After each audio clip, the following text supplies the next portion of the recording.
स्वागत है आप सभी का आज के इस वीडियो में। आज हम बात करेंगे वेस्टिबुलर डिसऑर्डर या चक्कर आने की समस्या से पीड़ित व्यक्ति को क्या करना चाहिए और क्या नहीं करना चाहिए।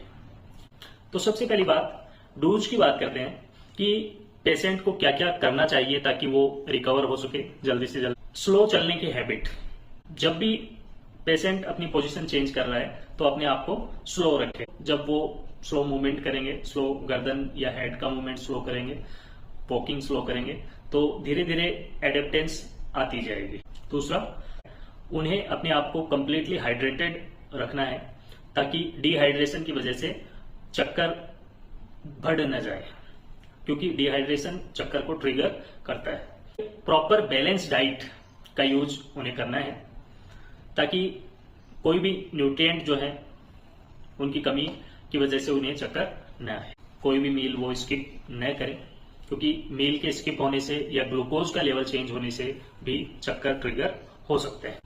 कम नमक वाली डाइट उन्हें खानी है। मीलिया डिजीज के अंदर कम सॉल्ट वाली डाइट एडवाइस की जाती है। साथ ही नींद का पूरा ध्यान रखें। बेड टाइम और वेकअप टाइम एक प्रॉपर शेड्यूल के अंदर हो, बहुत ज्यादा वेरिएशन इसके अंदर न हो। ऐसी कंडीशंस के अंदर ब्रेन हाइपर एक्टिव रहता है और थोड़ा भी नींद का डिस्टर्बेंस इन चीजों को और ज्यादा बढ़ा सकता है, इसलिए हमें नींद का पूरा ध्यान रखना है। हमें वीआरटी जो कि वेस्टिबुलर रिहेबिलिटेशन थेरेपी है उसको फॉलो करना है। उसमें जो भी एक्सरसाइजेज होती हैं उन्हें रेगुलरली करना है ताकि वेस्टिबुलर सिस्टम स्ट्रांग बने और ब्रेन चीजों को समझे। सीढ़ियों पर चलते हुए रेलिंग का सहारा लें। बाथरूम के अंदर भी कुछ पकड़ के खड़े हों, इससे आप गिरने से बचेंगे। हमें अपने आप को चक्कर से या वेस्टिबुलर डिसऑर्डर से बचाना है और साथ ही कोई बड़ी समस्या होने से भी बचना है। स्ट्रेस को मैनेज करने के लिए आप योगा, मेडिटेशन वगैरह कर सकते हैं ताकि आप प्रॉपरली अपने स्ट्रेस को मैनेज कर सकें। या डीप ब्रीदिंग एक्सरसाइजेज होती हैं जो कि कंटिन्यूअसली जब भी आप कभी एंजाइटी या ऐसा फील कर रहे हैं अचानक से, तो 2 या 3 लंबी सांसें खींचकर इनहेल एक्सहेल करें, आप अच्छा महसूस करेंगे। जो भी दवाइयां आपके डॉक्टर ने आपको प्रेस्क्राइब की हैं उन्हें टाइम टू टाइम लेते रहें और एक सपोर्टिव फुटवियर्स पहने ताकि लड़खड़ाने की वजह से या किसी और वजह से आप गिर न जाएं। अपने एनवायरनमेंट को पूरी तरह से सेफ रखना है। चारों तरफ कोई भी ऐसी चीज न हो जिसके जैसे कि कोई स्लिपरी मैट ऐसी हो जिस पर पैर टिक कर आप गिर सकते हैं, क्योंकि इसमें ऑलरेडी पर्सन जो है वो अपने आप को इम्बैलेंस फील करता है और अगर इस तरह का कोई भी सामान होगा जिसमें अटक कर या फिसल कर वो गिर सकता है तो गिरने के चांस बढ़ जाते हैं। इसके साथ ही दूसरा हम बात करते हैं कि हमें क्या नहीं करना है। नहीं करने वाली चीजों के अंदर कभी भी चक्कर के स्टेज में या वेस्टिबुलर डिसऑर्डर्स के अंदर आपको फास्ट हेड का मूवमेंट नहीं करना है। अचानक से नहीं घूमना है, चाहे आप लेफ्ट राइट घूमे, ऊपर नीचे घूमे, तो हेड का मूवमेंट हमें फास्ट नहीं करना है, वो स्लो ही करना है ताकि चक्कर एग्रेवेट न हो। खाना कभी मिस नहीं करना है। खाने का जो टाइम है उस हिसाब से खाना खाना है, प्रॉपर डाइट के हिसाब से, क्योंकि खाना स्किप होता है, शुगर का लेवल चेंज होता है और चक्कर ट्रिगर हो सकता है।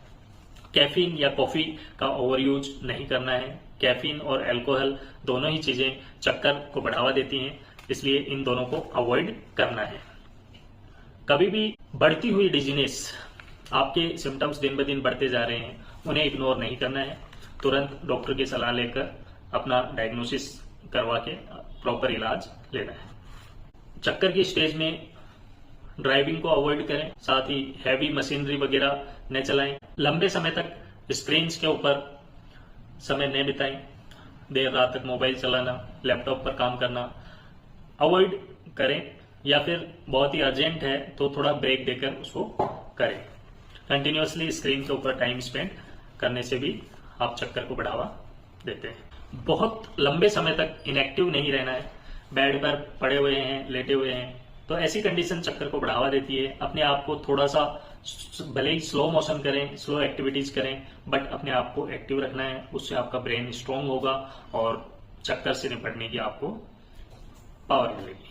कभी भी किसी भी तरह के चक्कर की स्थिति में खुद डॉक्टर बनकर खुद ही दवा लेने की गलती न करें, क्योंकि चक्कर का कारण कुछ भी हो सकता है और ऐसी स्थिति में हो सकता है कि वो दवाएं आपको साइड इफेक्ट्स कर दें और आपकी स्थिति और गंभीर हो जाए। इसलिए अपने डॉक्टर से सलाह लें, उसके बाद ही कोई दवाई इस्तेमाल करें।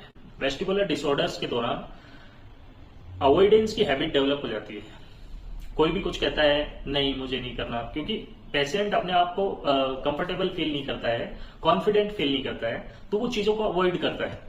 तो ये जो अवॉइडेंस की हैबिट डेवलप होती है, इसे धीरे धीरे कम करना है और एक्टिविटीज में पार्टिसिपेट करना है धीरे धीरे।